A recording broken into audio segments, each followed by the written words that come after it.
Boa noite, pessoal. Grande alegria receber todos vocês aqui. Esse é mais um webinar do nosso programa Samsung Health Tech Sessions, que tem o objetivo de trazer informação relevante da área médica, na área da ultrassonografia. E hoje a gente tem um tópico extremamente importante com o Dr. Pedro Pires. Hoje nós vamos falar sobre Doppler na artéria cerebral média nos fetos pequenos para a idade gestacional e adequado para a idade gestacional, e como interpretar.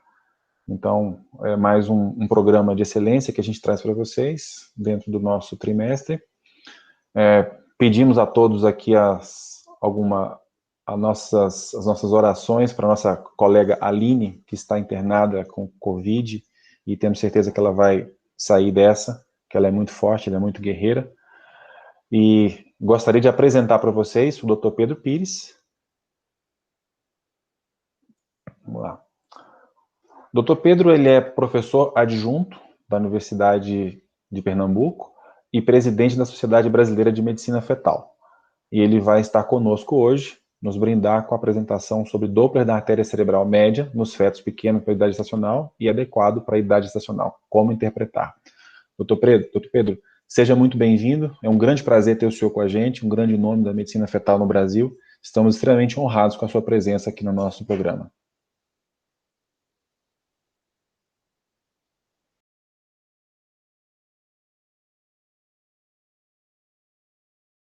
Boa noite a todos.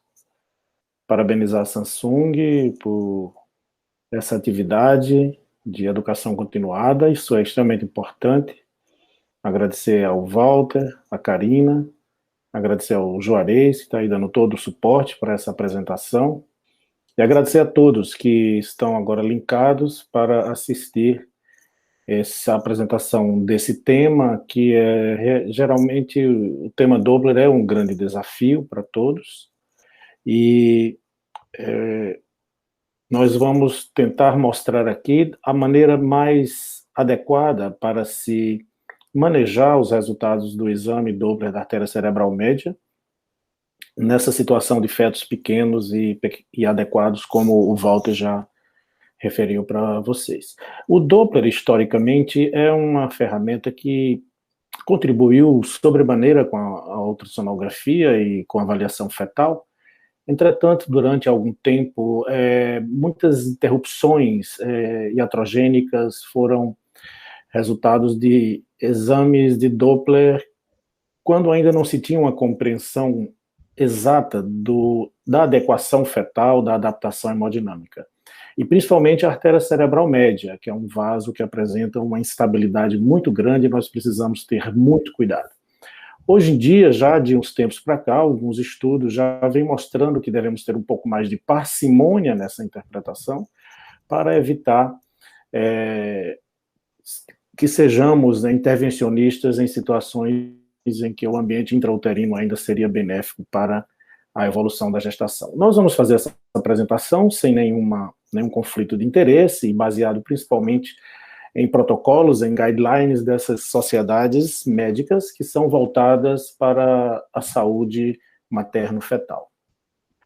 A artéria cerebral média, ela é possível investigar a carótida cerebral média, anterior, posterior, e as diferentes resistências vasculares nas diferentes áreas que são irrigadas por estes vasos. A artéria cerebral média é um método de avaliação da circulação fetal importante, né? Ajuda a identificar casos com hipóxia fetal e selecionar grupos que têm maior risco de morbimortalidade perinatal.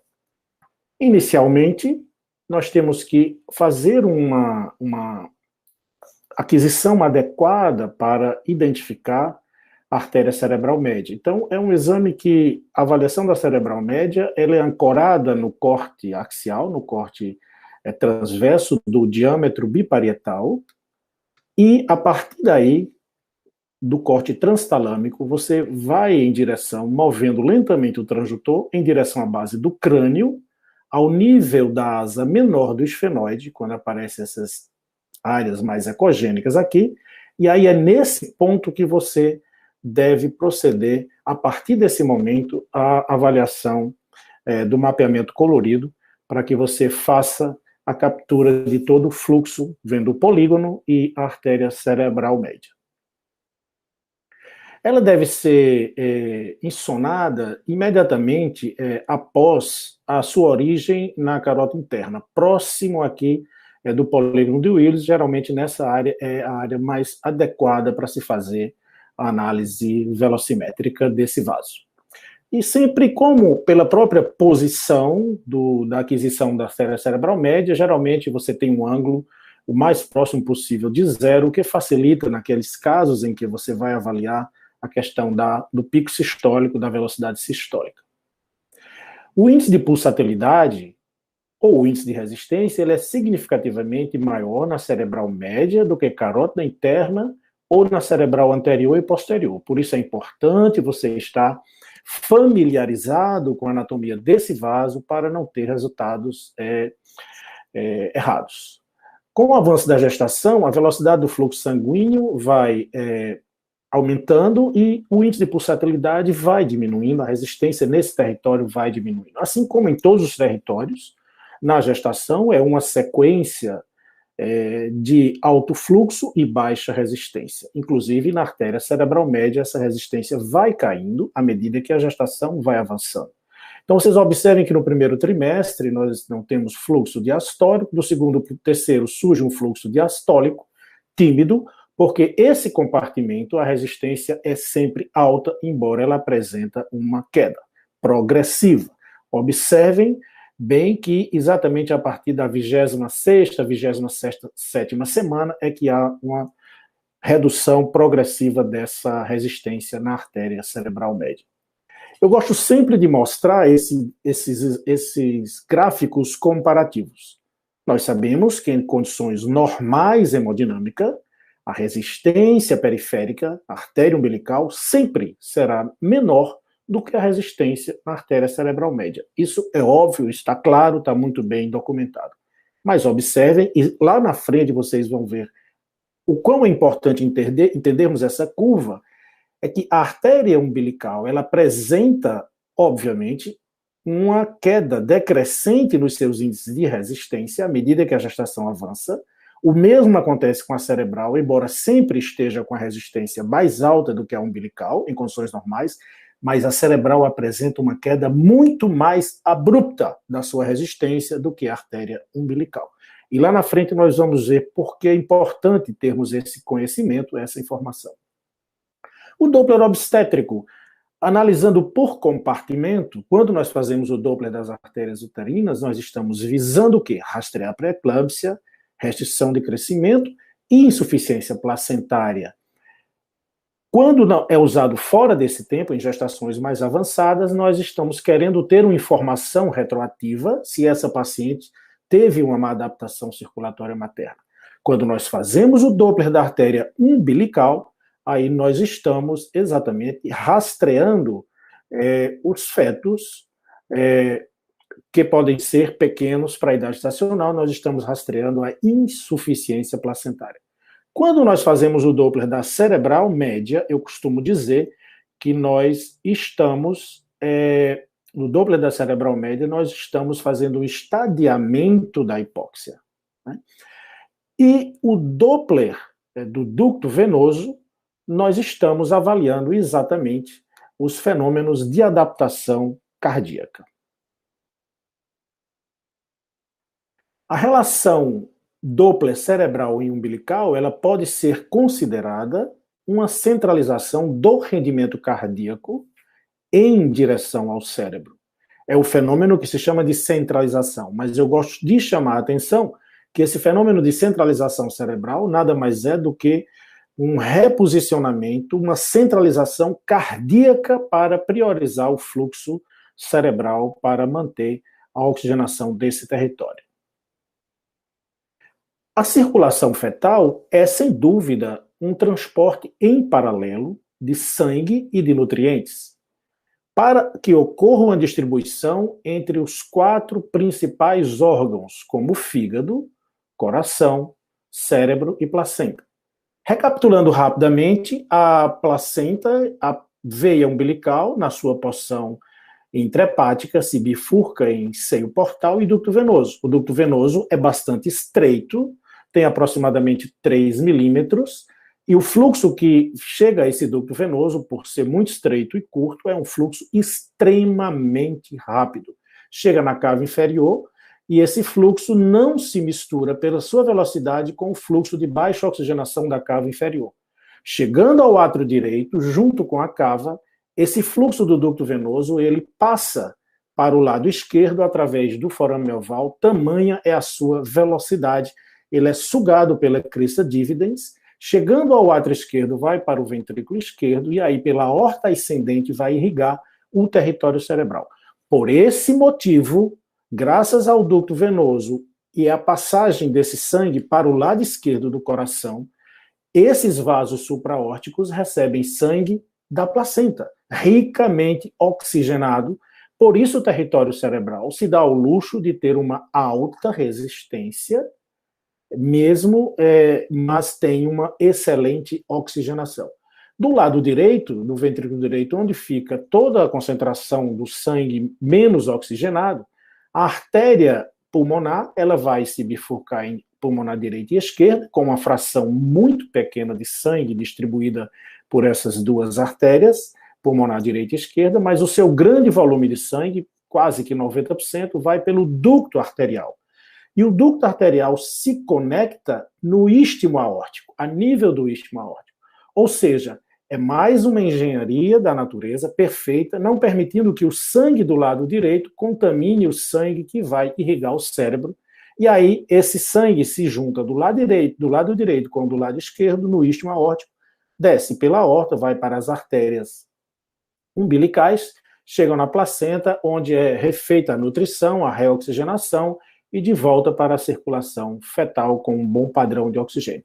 Para toda essa hemodinâmica ser mantida, é interessante, é importante se manter uma boa fração de ejeção ventricular e uma placenta com uma boa vascularização, uma boa rede vascular que permita uma baixa resistência para que esse sangue chegue facilmente pelas artérias, através das artérias umbilicais para a placenta.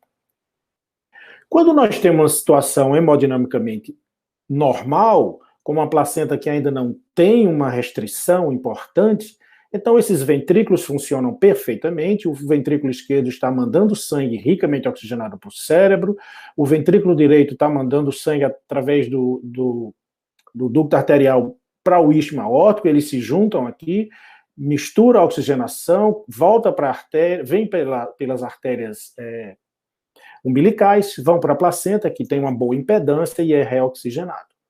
Quando nós estamos diante de situações de hipóxia, então existe um mecanismo de vasoconstricção periférica inicialmente, porque à medida que essa placenta não faz uma boa oxigenação, por uma pré-eclâmpsia, por uma hipertensão, por anticorpos antifosfolípides, anticardiolipina, enfim, situações que levam a uma pobreza vascular no leito placentário, a PO2 na veia umbilical, ela cai, e com isso os receptores alfa-adrenérgicos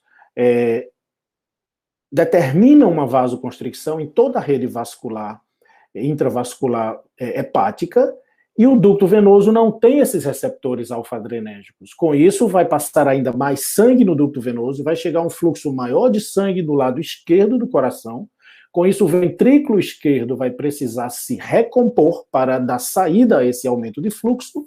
E aí, o ventrículo direito, que na vida intrauterina se contrai com mais força do que o ventrículo esquerdo, perde sua vascularização para ajudar, digamos assim, a contratilidade do ventrículo esquerdo. E vai chegar um momento que essa contração ventricular esquerda não vai dar conta desse volume e o coração começa a perder sua fração de ejeção, a insuficiência placentária aumenta e começa a haver dificuldade nessa passagem de sangue por conta dessa resistência placentária e da queda de PO2, porque os ventrículos já não se contraem de forma tão satisfatória. Permanecendo os efeitos deletérios sobre a placenta, o que ocorre na pré-eclâmpsia, na hipertensão, mesmo se controlando clinicamente o paciente, as ações deletérias vasculares na placenta, elas persistem, vai se observando cada vez mais uma dificuldade maior nessa hemodinâmica fetal, até que em situações extremas, com a placenta altamente resistente e uma contratilidade ventricular comprometida, ventrículo esquerdo, ventrículo direito, esse sangue que antes ia para o cérebro, somente sangue oxigenado do ventrículo esquerdo, passa a haver uma mistura com sangue de baixa oxigenação, e aí nós não temos mais um feto só hipóxico, como nessa situação. Nós temos um feto agora hipóxico com acidose, que são situações extremamente graves. Então, esse time entre um feto hipóxico e um feto hipóxico com acidose, isso aí é bastante difícil precisar no dia a dia da avaliação clínica, mas existem parâmetros Doppler hemodinâmicos que nos ajudam a avaliar indiretamente essa função cardíaca, que é exatamente o ducto venoso, principalmente em idades gestacionais abaixo de 34 semanas, porque o ducto venoso é, de certa forma, um espelho da contratilidade cardíaca, um espelho da função cardíaca. Então, por isso que eu falei lá no início, quem determina o fenômeno de centralização é exatamente o coração. Vejam o ducto venoso, como ele deságua rápido todo o seu fluxo com sangue ricamente oxigenado para o lado esquerdo. Todos nós sabemos que, com relação à insuficiência placentária, pré-eclâmpsia, restrição de crescimento, nós temos que dividir em precoce e tardia. A precoce, geralmente abaixo de 34 semanas, ocorre em 5 a 20% dos casos. Nós sabemos muito bem, é muito bem documentado que está relacionado com invasão trofoblástica inadequada, né? Pré-eclâmpsia, anticorpos antifosfolípides, hipertensas crônicas, diabéticas com vasculopatia, né? Esses casos têm Doppler alterado das artérias uterinas e umbilicais, tem restrição de crescimento, alta resistência vascular e baixo débito cardíaco materno. Do outro lado, as situações tardias, acima de 34 semanas, relacionadas à pré-eclâmpsia, a CUR, insuficiência placentária, é uma frequência maior, tem muito a ver com hiperplacentação, no diabetes, gestação múltipla, anemia, enfim, aquelas situações que determinam placentas aumentadas, né? O Doppler e o crescimento fetal podem ser normais, só indo se alterar lá no final, da idade gestacional já bem avançada, e existe uma baixa resistência vascular e o débito e alto débito cardíaco materno. Então, quando a gente pensa no pequeno para a idade gestacional, afastando aqueles casos constitucionais, a patologia do pequeno para a idade gestacional é disfunção placentária. O sintoma é a redução do crescimento, que está relacionado com a nutrição, e a consequência aí é a morte e sequelas por conta da oxigenação. Então, o natimorto e deficiência de desenvolvimento no pequeno para a idade gestacional está relacionado à hipóxia, não necessariamente à nutrição, à desnutrição que ele apresenta intraútero. Então, nós não temos que ver só a questão do peso, temos que ver a função. E quem vê a função é exatamente o padrão hemodinâmico Doppler velocimétrico. Observemos esse slide, né? A nutrição fetal e a demanda respiratória, elas vão se incrementando de forma diferente de acordo com a idade gestacional. Então, a nutrição, ela tem uma solicitação importantíssima, né? Um incremento absurdo aqui, aproximadamente até 34 semanas, quando se estabiliza já a partir daí de 34, 35 semanas. A demanda respiratória, ela começa a se incrementar de forma bastante significativa exatamente em torno de 34 semanas.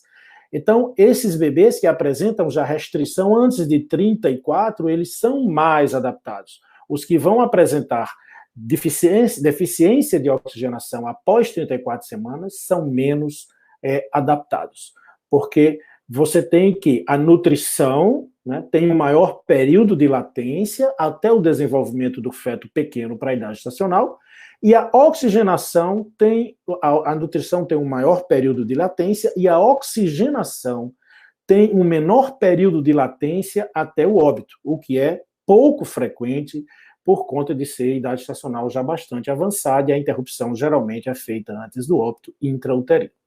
Mas é sempre bom lembrarmos que a medida apropriada da restrição de crescimento é a da função e não a do tamanho. Por isso que geralmente eu digo às minhas gestantes que têm fetos pequenos, por restrição placentária, por modelo restritivo, que a gente vai fazendo o exame seriado, não esperando muito ganho de peso, mas sim avaliando principalmente a questão de oxigenação, a questão de fluxo, a questão do líquido amniótico, tentando ganhar dentro das condições melhores possível, o maior tempo que for possível para amadurecimento.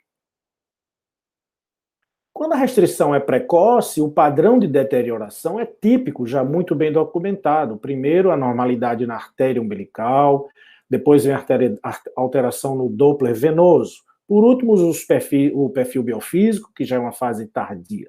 Então, esses casos de restrição precoce sempre vão necessitar de parto pré-termo e tem uma elevada associação com pré-eclâmpsia e morte perinatal. Já o tardio, que é o que nos interessa no nosso tema, ele tem menor comprometimento placentário e, por isso, a sequência dos eventos hemodinâmicos não são bem documentadas numa sequência lógica, como é no restrito precoce, porque o Doppler da artéria umbilical pode ser até normal ou levemente alterado, e a relação cérebro-placentar, sim.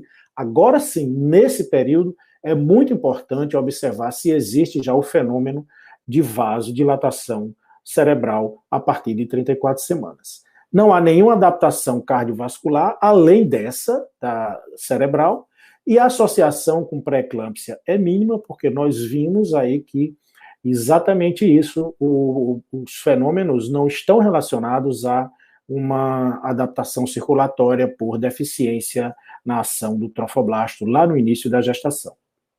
Então, nos fetos que vão a óbito após 34 semanas, que são restritos, então os elementos do perfil biofísico fetal são bem tardios, se alteram próximo a 2 dias antes do óbito. O padrão vascular artéria umbilical não nos ajuda muito, pode se alterar muito pouco. O ducto venoso, entretanto, a artéria cerebral média e o líquido amniótico podem ajudar, porque a artéria cerebral média ela começa a cair significativamente os seus índices de resistência, pulsatilidade, e aproximadamente 6 a 7 dias antes do grau da situação mais grave intrauterina. Então, a restrição precoce, nós temos o desafio, que é o manejo. E na restrição tardia, o desafio é o diagnóstico. Então, na precoce, como já vimos, a prevalência é baixa, doença placentar vem sempre junto, né? Doppler da artéria umbilical é anormal, elevada associação com pré-eclâmpsia e hipóxia severa ocorre e adaptação sistêmica cardiovascular. Existe uma elevada mortalidade e morbidade. No tardio, a prevalência é maior, existe doença placentar leve, o Doppler artéria umbilical pode ser até normal, existe pouquíssima associação com pré-eclâmpsia, a hipóxia é leve e existe sim adaptação central cardiovascular com baixa mortalidade. Entretanto, é causa comum de natimorto. Então, esse é um caso que requer um cuidado especialíssimo na conduta conservadora, porque você pode ser surpreendido com um óbito intrauterino por conta dessa questão da queda abrupta da oxigenação. Então, esses bebês, eles não são tão adaptados, eles não aguentam, e a demanda de oxigênio, como nós mostramos lá atrás, está num momento bastante significativo. Então, ele não vai aguentar a privação da oxigenação por muito tempo. Relação cérebro-placentar. Fator complicador. Você tem que uma proporção de fetos com peso fetal estimado acima do percentil 10 pode, de fato, ter um crescimento abaixo do ideal e que isso pode ser refletido numa relação cérebro-placentar anormal. E esses casos também apresentam um risco aumentado de parto operatório e morbidade neonatal. O fato de estar acima do percentil 10, mas se apresentou uma queda significativa de pelo menos 2 quartis, por exemplo, era no percentil 70 e foi para o percentil 20, Isso é significativo e a relação cérebro-placentar passa a ter importância, né? Embora fetos com restrição de crescimento de início tardio demonstrem apenas raramente anormalidades na artéria umbilical, a deterioração da condição fetal pode ocorrer rapidamente e sem aviso prévio nesses casos. Já chamamos atenção para isso. Existe uma ampla associação de queda na relação cérebro-placentar com resultados adversos. Entretanto, não se justifica recomendar o parto prematuro quando esta relação é baixa e foi detectada incidentalmente ou em uma única ultrassonografia ou em ultrassonografia seriada, na ausência de quaisquer outras alterações em uma população de fetos adequados para a idade gestacional. Então, às vezes os colegas me ligam, Pedro, eu estou com um caso aqui que o Doppler da cerebral, o paciente está com 38 semanas e deu uma baixa resistência na artéria cerebral média. A minha primeira pergunta, qual é a situação do bebê? Ele é um adequado, ele é um pequeno, a paciente é diabética, a paciente tem algum fator para placentas maiores, a paciente tem algum fator de risco, tem hipertensão crônica. Nós temos que juntar os dados e não analisar única e exclusivamente o resultado isolado de um exame.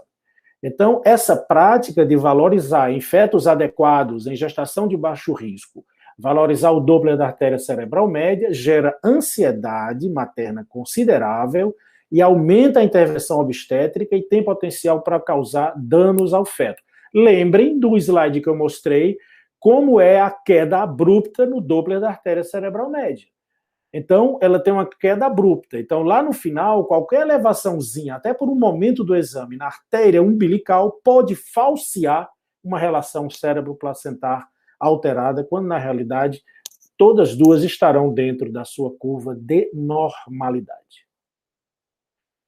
Peso fetal estimado e circunferência abdominal acima do percentil 10, velocidade de crescimento normal, Doppler da artéria umbilical normal, índice de pulsatilidade abaixo do percentil 95, Doppler da artéria cerebral média alterado, o índice de pulsatilidade abaixo do percentil 5, com a relação cérebro-placentar alterada, não altera conduta obstétrica. Estamos falando de um feto adequado numa gestação de baixo risco.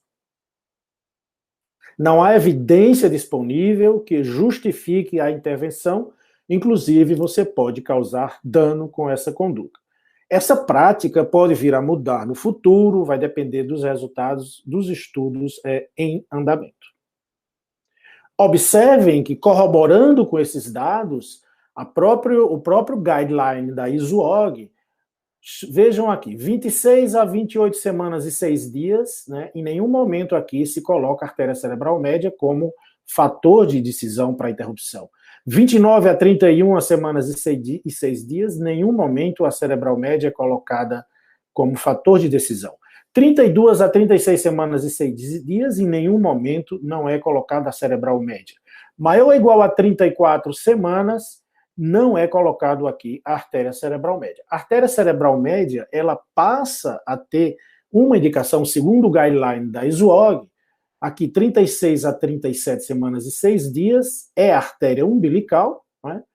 E a relação, a circunferência abdominal, o peso fetal estimado abaixo do percentil 3. Só aqui de 38 a 39, se houver sinais de redistribuição cerebral ou outro achado de restrição de crescimento.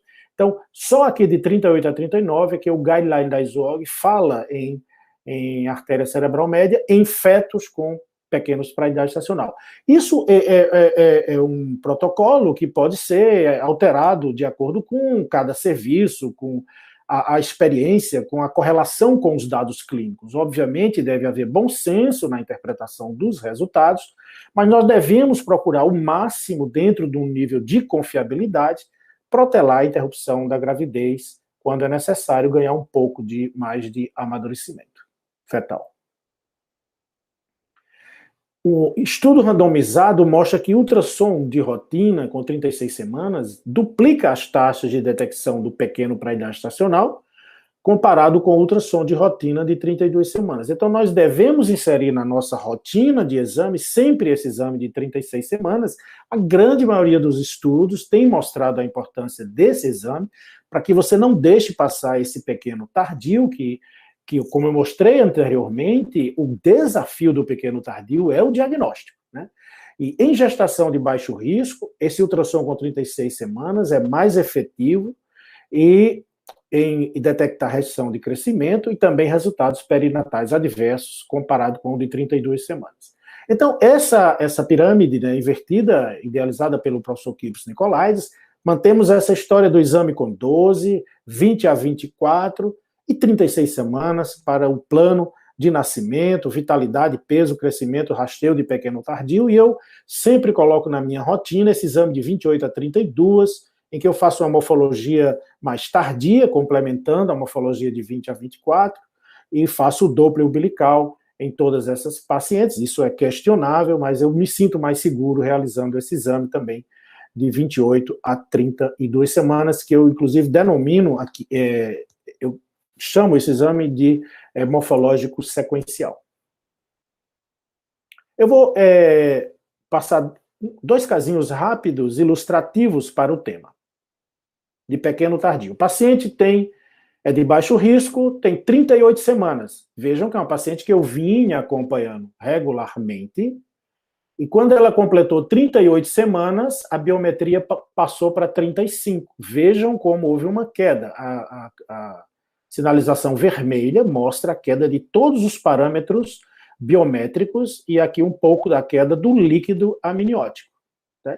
Peso fetal se aproximando aqui do percentil 10.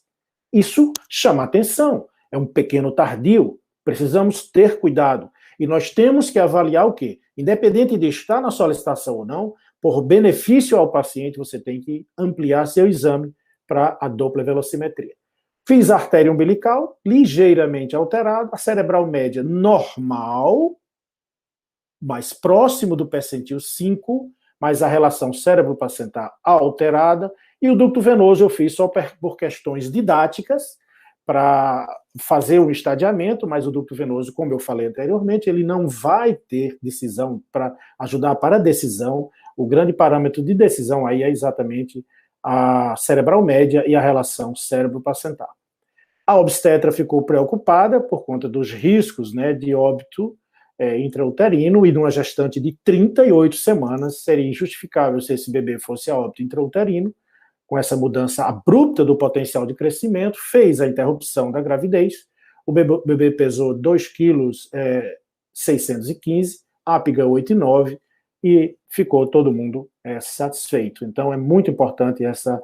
Eu não fiz o Doppler das uterinas, deveria ter feito nesse caso, provavelmente ela vinha fazendo uterinas, estava normal. E nesse exame aí, nesse dia, se eu tivesse feito as uterinas, também teria normal, porque nós vimos lá atrás que não tem relação com a alteração do Doppler das uterinas, o PIG tardio. Outro caso. O paciente chegou no dia com 37 semanas, caiu a biometria para 35. Isso é muito preocupante. E eu fiquei tão preocupado que vocês vejam que tem aqui essa avaliação de biometria e 2 dias eu reavaliei, 2, 3 dias eu reavaliei para me assegurar dessa ocorrência. Então, vejam, circunferência cefálica caiu, né, circunferência abdominal caiu abaixo do percentil 5, comprimento do fêmur, peso estimado, né, o líquido manteve-se. Aí eu repeti com 3 dias, essa cruz vermelha aqui, os parâmetros se mantinham. Próximo passo, hemodinâmica. Fiz o Doppler das artérias uterinas só para comprovar que esses casos não têm alteração porque não estão relacionados com adaptação circulatória materna. Doppler das artérias uterinas, toda vida normal. Artéria umbilical normal, cerebral média, IP alterado, e a relação cérebro-placentar também alterada. Então se enquadra perfeitamente O caso foi para interrupção, no dia seguinte, peso, um bebê de baixo peso, realmente, 2,240, Apgar 8,9, ficou 5 dias em UTI, é filho de uma médica, já está com 3 meses, eu acho, 4 meses, o bebê está bem, está saudável. Esse tipo de caso, esse PIG, que ele não tem muita reserva para suportar a demanda de oxigênio que é nessa fase. Então, é a mesma coisa que você pegar alguém que não tem um preparo para fazer uma corrida de 100 metros rasos e fazer uma comparação com um atleta fundista. Então, os dois chegarão no final, só que o atleta vai chegar muito mais tranquilo e o outro, ele pode até cair no meio antes dos 100 metros rasos, ele cair, né, de cansaço, né, não aguentar porque não tem reserva, não tem preparo para essa demanda. Como considerações finais, existe um aumento significante do risco de natimorto em PIG no parto a termo, e é preciso ter muito cuidado, gente, com essa tendência, né, mundial e brasileira, principalmente, de parto, sempre o parto normal tal, que é muito bom, mas às vezes as pacientes esperam demais, induz os obstetras a aguardar 40, 41, às vezes 42, quando o bebê é PIG, é muito arriscada essa situação. Otimizar a interrupção entre 37 a 38 semanas. Na detecção de PIG, a análise Doppler traz benefícios significativos, redução de natimorto, não aumenta a mortalidade neonatal. E em gestação de baixo risco, ultrassom de rotina com 36 semanas, eu sempre falei, é muito melhor do que o de 32, mas eu sempre faço o de 28 a 32 semanas. Até o momento não há evidências que justifiquem intervenção com base em uma relação cérebro-placentar alterada em fetos que não sejam pequenos para a idade gestacional, e essa prática pode mudar no futuro, dependendo dos resultados dos estudos em andamento. Quero agradecer a oportunidade, para mim é uma honra parabenizar a Samsung por essa atividade, né, de educação continuada, de ensino, isso é muito bom, e agradecer a todos vocês pelas presenças nessa webinar. Muito obrigado.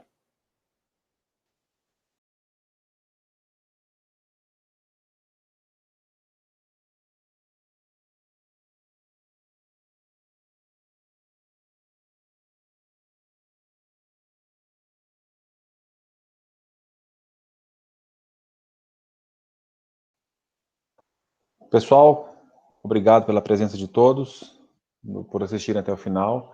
Tem uma pergunta aqui, quero passar para o Dr. Pedro. O Emerson perguntou, se possível, para o final, gostaria de saber se o Dr. Pedro usa a calculadora de Barcelona ou da FMF. Dr. Pedro, a palavra é com o senhor. Eu geralmente uso as curvas da Fetal Medicine Foundation. Perfeito. E para a biometria, eu uso Hadlock, em tudo. E para o peso, Hadlock 3.